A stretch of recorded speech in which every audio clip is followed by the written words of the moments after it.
13 জুলাই রাতে যখন কোটা আন্দোলন তীব্র আকার ধারণ করে তখন সাবেক স্বৈরাচার প্রধানমন্ত্রী অনলাইনে যে বক্তব্য দিয়েছিল যে কোটা মুক্তিযোদ্ধার নাতিরা কিরা কোটা পাবে নাকি রাজাকারের সন্তানরা সুবিধা পাবে, ওই বক্তব্যের পরেই যখন সারা দেশে কোটা আন্দোলন তীব্র আকার ধারণ করে তখন নারায়ণগঞ্জে সর্বপ্রথম এই শহীদ মিনার থেকেই এই অল্প কয়েকজন লোক নিয়েই নারায়ণগঞ্জে এই কোটা আন্দোলনের সূচনা হয়।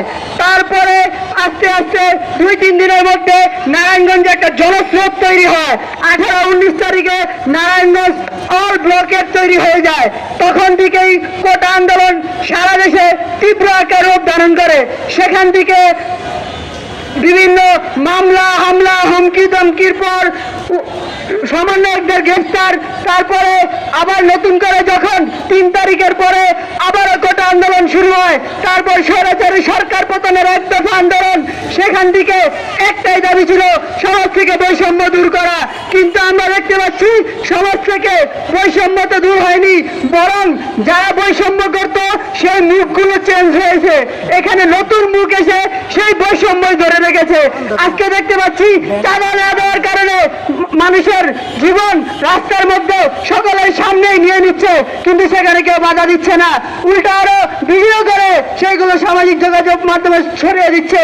আমরা দেখতে পাচ্ছি নোয়াখালীতে গৃহবধূকে ধর্ষণের পর সেই ভিডিও সামাজিক যোগাযোগ মাধ্যমে ছড়িয়ে দিচ্ছে, কিন্তু তারা ইচ্ছা করলে সেগুলো প্রতিরোধ করতে পারত, কিন্তু তারা প্রতিরোধ না করে ধর্ষণ করার সুযোগ দিয়ে সেই ভিডিও আবার সামাজিক মাধ্যমে ছড়িয়ে দেয়। কিন্তু আইন উপদেষ্টারা বলছে যখন এইসব ঘটনা ঘটে তখন তারা বলে যে এইগুলো ন্যাক্কারজনক ঘটনা, এই বলে তখন তারা বিচারের সর্বোচ্চ আইনের দাবি করে তখন তারা থমকে যায়। যখন এইসব আস্তে আস্তে এরকম ইস্যুটা আস্তে আস্তে শেষ হয়ে যায় তখন আমরা দেখতে পাই এটা আড়াল হয়ে যায়। এইভাবে বাংলাদেশে অন্তর্বর্তীকালীন সরকার দায়িত্ব নেওয়ার পরে 581 জন ধর্ষণের শিকার হয়েছে, এর মধ্যে প্রায় 300-র অধিক শিশু ধর্ষণের শিকার হয়েছে। সংগ্রামী সহযোদ্ধা বন্ধুগণ, কিন্তু আমরা হাতে গোনা 2-1টা ধর্ষণের বিচার ছাড়া আরেকটি বিচারও সংগঠিত হতে দেখিনি।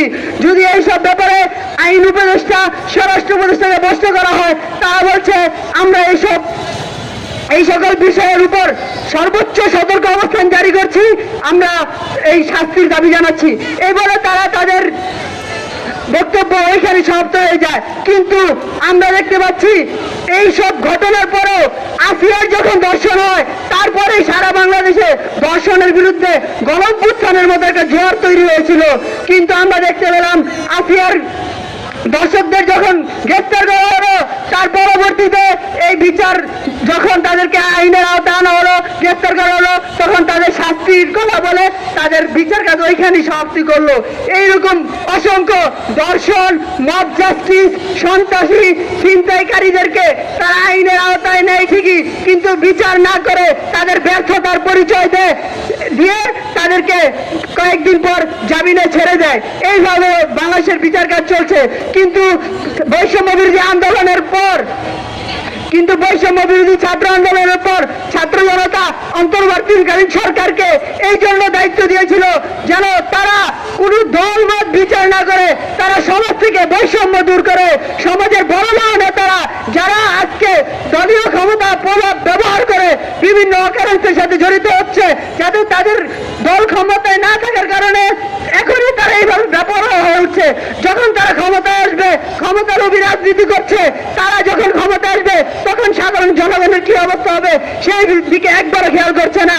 আমরা বলতে চাই অন্তর্বর্তীকালীন সরকার যদি এই সকল ব্যাপারে তাদের অবস্থান তীব্র না করে দিন দিন যদি এই অবস্থার অবনতি ঘটে, আমরা তাদেরকে বলতে চাই আপনারা ছাত্র জনতার হাতে আপনাদের ক্ষমতা স্থানান্তর করে অথবা দ্রুত একটি সুষ্ঠু নির্বাচন দিয়ে আপনারা আপনাদের অবস্থান থেকে সরে দাঁড়ান, তাহলেই আপনাদেরকে আর মানুষ সমালোচনা করবে না।